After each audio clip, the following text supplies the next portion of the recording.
I'm back, and it's yet another day, but not necessarily a new chapter in the video. But so far, I've got this bracket cleaned and painted 2 coats. Now, I know it's not South Bend gray.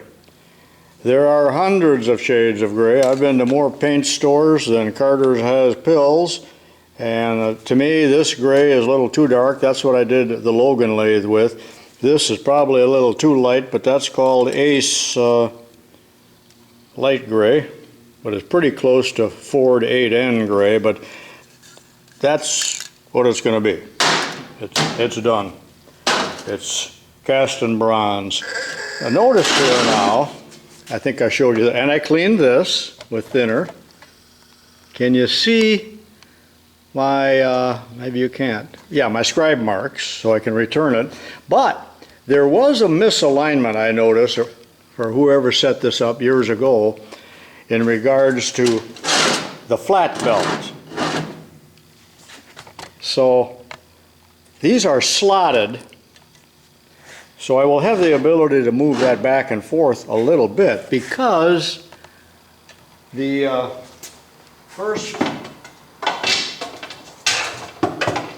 person setting up this lathe to start with, and if you put the straight edge right along the cone pulley there, it did not line up with the other pulley. I know the other pulley's not on there now, so I will make an adjustment when I put it back together.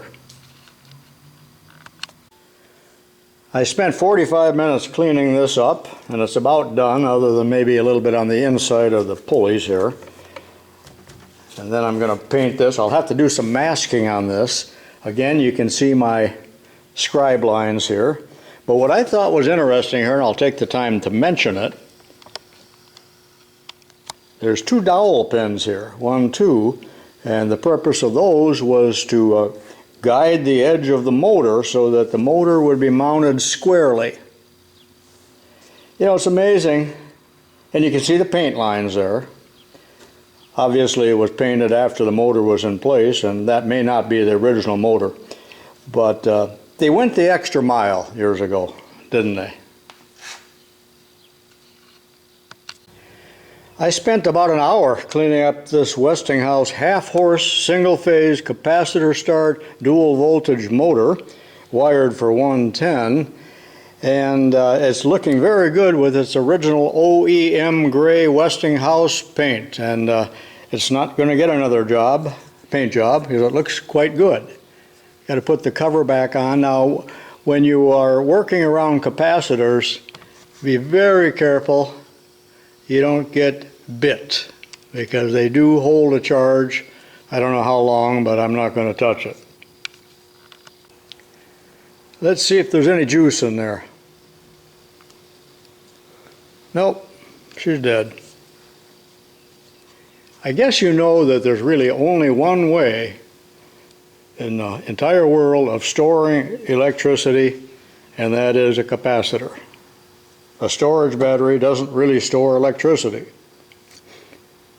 You electrical engineers are invited to comment on that. I know this is quite off topic, but I was just talking about capacitors in regards to the capacitor start motor, and this is a motor capacitor, or I suppose it could be used on about anything, and it's 400 microfarads, so it's a pretty big one. And I used to take this capacitor analyzer checker down to school from time to time and show the kids, because when I opened up a big Lincoln welder, there's a huge capacitor in there, and I was just emphasizing safety. Plus, you know, if you want to show some kids something and fascinate them, just have an explosion or a fire or a big spark. They love it. Anyway, what I'm going to do here is charge up this capacitor with the Mars analyzer and just discharge it to show you the spark and how you don't want to touch one. So now it's hooked up. There's 2 wires. Now some of these will discharge slowly by themselves, but setting this on that range, and watch the meter now as I push the test button. So that's a good capacitor, but it's charged now, so watch this as I discharge it. Screwdriver. Now, how would you like to have your fingers across that? Let's do it a couple more times.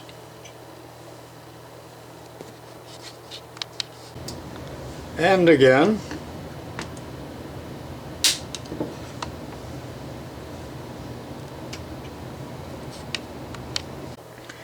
And for you science teachers out there, this is just a very good example of potential energy.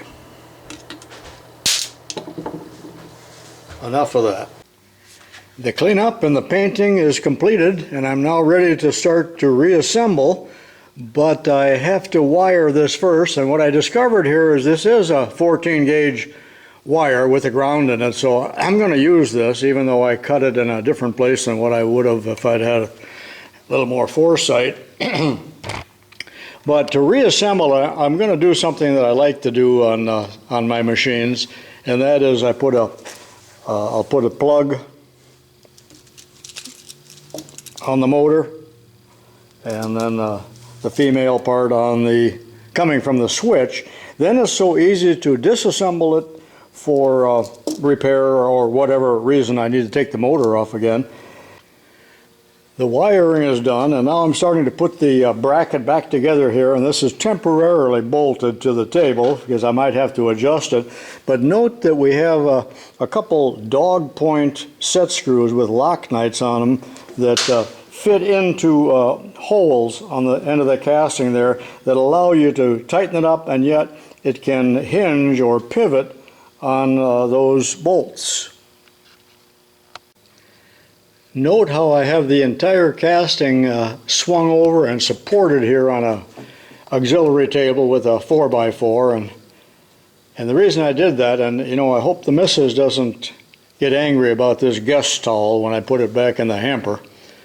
But anyway, the idea here is it was kind of tricky taking the motor off, but this way I've got gravity helping me to position the motor and bolt it down. Remember, I got these two dowel pins here that help me to square up the motor, and these old motors are so heavy, cast iron end bells and all of that, compared to some of the lightweight stamped type of motors that they use. So they were ruggedly built to last.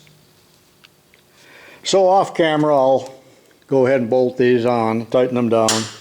Nothing to hold or pinch my fingers while I'm doing that.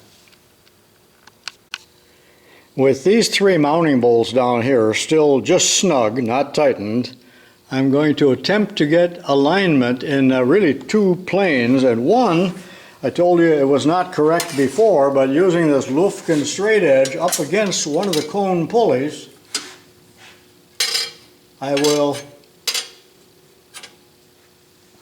rotate this and move it back and forth or whatever I have to do until I get it in alignment. Also being very careful to make sure that this shaft is parallel with the main spindle on the lathe. Now if that isn't done correctly, the belts aren't going to ride correctly, or this flat belt is going to want to walk one way or the other and probably rub on the side. Not a major issue, but it's fairly easy to correct this now, and I'll do that off camera because it's a matter of fiddling around for 10 minutes to do that. This is my final setup now from this bird's eye view. You can see here I have a piece of very straight half-inch square cold roll stock clamped tightly against this pulley,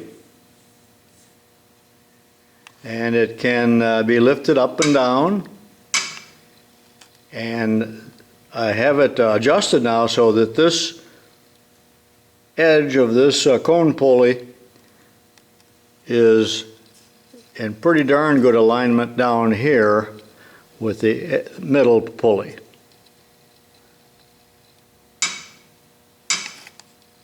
Now I will tighten all three bolts that are holding down this casting.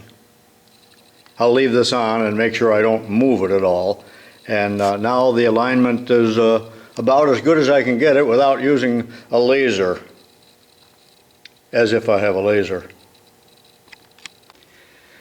Alright, I do realize that this video is about fabricating a belt guard, and I got way off topic, but I thought I'd show you some of that related work as I went along. And now I'm finally getting back to the business at hand, and have in hindsight here one little modification to make before the fabrication begins again, and that is that this hole needs to be opened up so that it can go over the casting here. And that's about 1 9/16. I'd like to have it just a little bit bigger, so I'm going to open up that hole off camera. Then the back plate here for the guard will be in the position that I want when I bolt it in place, and then I have to fabricate the other bracket, and then finally ready to make the actual guard. I opened this hole up with a boring bar to about 1 3/4, and I drilled and tapped another hole into the casting back there and a clearance hole into the front plate here. Notice that it's centered on the lower shaft and the upper shaft. It's plumb, as shown by this cheap little level, and it's mounted, and it's pretty darn sturdy with 2 bolts. Whether or not I'll need another one later on, I don't know. I doubt it. I think that's done, and I'm now ready to fabricate the rim and get that welded on. So I'm finally making some progress, and I know you guys that have plasma torches and that could have had this all done in 15 minutes, and you tin bangers that have all of the equipment for shearing and bending and fastening sheet metal could have made it real quickly, but well, this is the way I do it, so on with the show. For those of you that watched the video on the building of this guard on the Logan lathe will remember that I made the radii here on a brake, a sheet metal brake, a grizzly brake, and it was a series of straight bends, and that gave me the curve, and it worked quite well. However, I'm going to go a little bit different direction now, so let's take a look at how I plan on doing this, and I hope it works. Here's the game plan. If I had a slip rolls, I would attempt to roll these, but this is 12 gauge, 2.5 inches wide, and I've got 2 pieces of that, and they aren't long enough to make one continuous piece, so I'll make it in 2 horseshoes like I did on the other one. But for making those bends, here's what I'm going to try this time. You know, when you bend, you always have to overbend because of the spring back. If you've done any fabrication, you're familiar with that. But what I did here is these are 2 6x6s glued together, and I swung a radius there, and I forgot already what it was. This is about 9 inches, and here we got, remember, 12 inches. So bending it around this piece here, put this in the vise, and I'll bend that all the way around.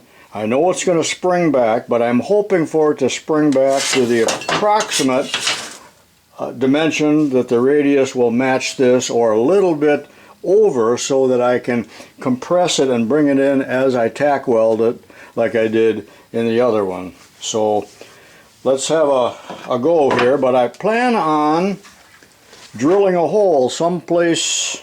Well, I'm going to drill a hole through the steel and use a lag bolt to screw it into the wood, because there's no other good way of clamping it, and the hole in here won't hurt a darn thing. So let me get started on that.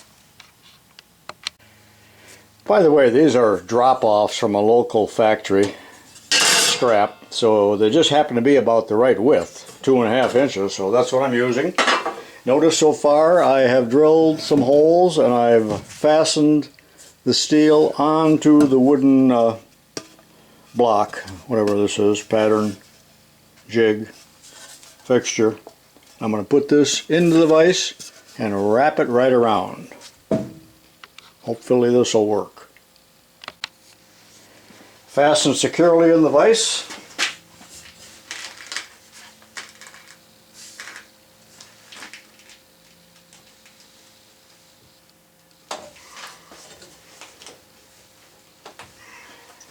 Now you see what I mean by spring back.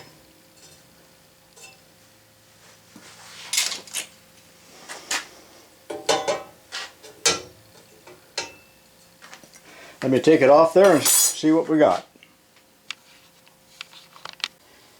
I'm not sure what I was smoking when I dreamed up this idea, but that part that came down here served only to be in the way, and I had to saw it off. I just rough sawed it to allow me to wrap it just a little bit more. But now I got it, and that's one-time use. I don't get burned.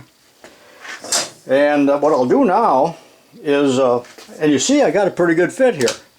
And I was guessing, but if I had to do it over, I would make this probably about a 1/2 inch in diameter smaller.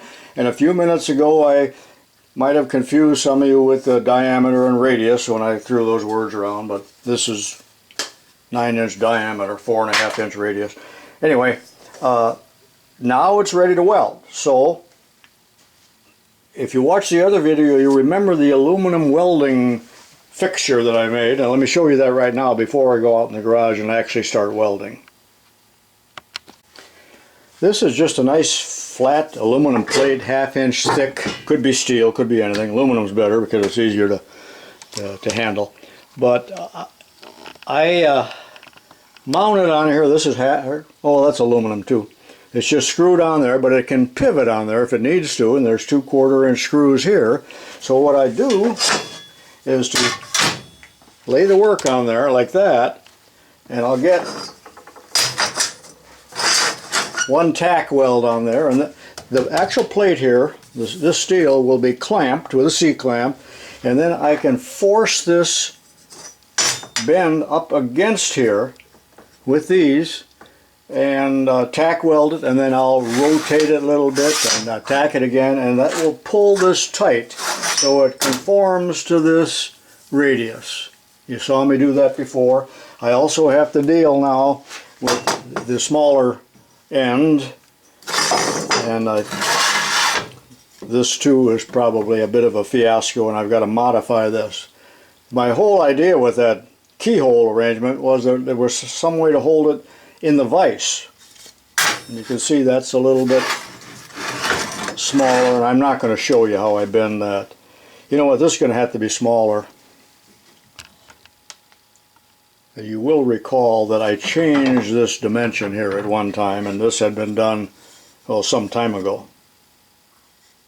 2-inch radius, looks more. Yeah, that is 2-inch radius, so I'll probably resaw it on another radius that I'm going to swing around here. I'm not going to show that. The video is way too long. I wasn't going to show this, but I guess I will. I've reduced the diameter here of this small form to 1 3/4 radius, I should say, and I made it into the keyhole shape here. But again, that's, you see the interference I have here, and it might be just a waste of time, but I'm going to wrap it around that and see what happens. This is approximately the middle of the length of steel, and both of these pieces are longer than what I need and will be trimmed. Here I go.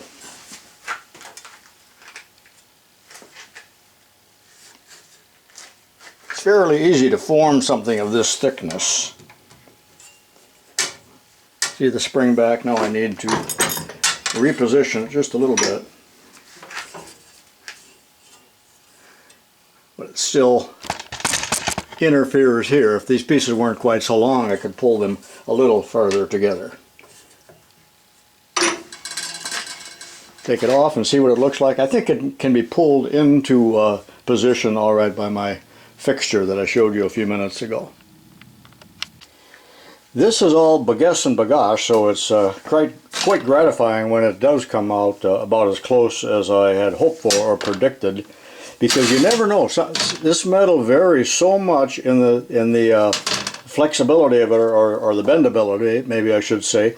It also depends on the direction of the grain in the steel, that is the way they rolled it, as to how supple it is. And the thickness, you know, there's a lot of factors. Okay, anyway. This is pretty darn good fit. I can hold it up. Now that's going to pull in with my fixture, because some of my surfaces here may not be perfect either. Remember, that was just bandsaw cut and then sanded. Well, these pieces are way too long now, as you can see. But as you remember, I love to have waste stock and extra stock, so these will be cut off. And I'll probably cut this piece off rather than this, so that I have the proper amount of wrap. Not too critical at all. Also, I have to remember when I go to weld this on that there is a front and a back to this piece. This painted side is the back side. Somebody used this for spray painting at one time. Alright, I'm going out to the welding shop here and plug everything in, get set up, and get ready to start welding. I'm getting the welding set up here, and I just have to do this in my garage right near the door. But I got to get all the combustibles out of the way, and the other day I bought myself a brand new 55-inch high-definition 4K TV so that I can watch, guess what? YouTube. You know, there's nothing worth watching on broadcast TV, so I like to watch YouTube videos. And I don't mean my own, but that's what that's for. And I saved this cardboard. I cut those big pieces up to put underneath my tractor to catch the oil, because they leak so bad. You know what the problem is if you don't have any oil on your cardboard from your tractors? It simply means you're out of oil. Well, my grandson Andrew is back here. Remember, he was the star of the Segway, and I had to downgrade him here. I paid $1 for that little scooter there. Couldn't afford a Segway. Remember, I just borrowed that Segway. Come this way, Andrew, for one more last show, and then I'm getting rid of the cardboard. I'm getting ready to weld. I know I'm wasting time here, but say hi. Hi. Now, if you look up at my setup here, got the ground clamp over here, and I've got a C-clamp here, clamping this piece to the aluminum plate, and then the two screws that I talked about are pushing up against here to force it in. I'll put a couple tack welds there, then I'll start working my way around. Second weld.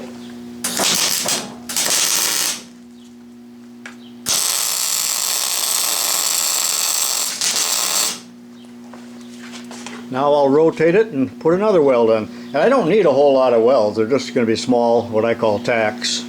A continuous weld would be absolutely useless. It would cause distortion and all of that warping.